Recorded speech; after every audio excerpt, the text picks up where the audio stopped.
Est-ce qu'on peut dire qu'enfin, c'est terminé, on peut tourner la page?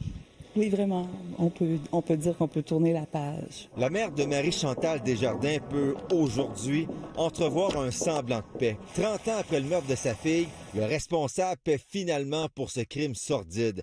Réal Courtemanche, 63 ans, a été condamné à la prison à vie, sans possibilité de libération conditionnelle avant 25 ans. Pour moi, juste de savoir qu'il ne fera pas de mal et qu'il va être enfermé pour le reste de sa vie, ça me soulage. On ne se rend pas compte que c'est un poids qu'on traînait sans s'en rendre compte. Maintenant, on s'en libère vraiment.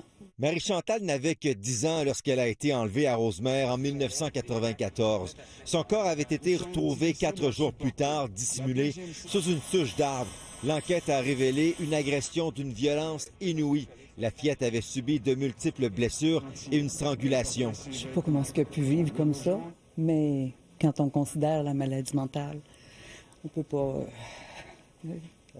On se bat pas. On peut pas se battre.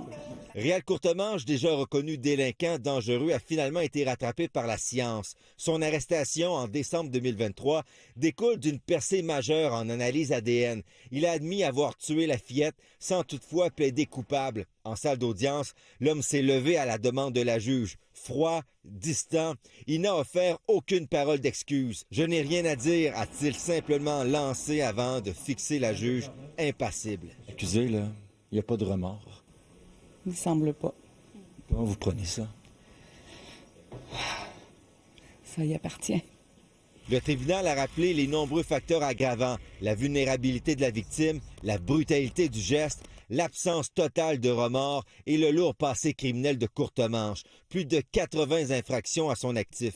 Selon la juge Éliane Di Salvo, il n'existe aucun espoir de réhabilitation. L'homme doit être maintenu à l'écart de la société pour la protéger. C'est quoi la suite des choses pour votre famille? C'est la paix, la tranquillité, la vie. Réal Courtemanche a passé autant d'années derrière les barreaux qu'en liberté. Durant tout le verdict, il n'a jamais croisé le regard de la famille Desjardins. Pour eux, cette décision marque la fin d'un long combat.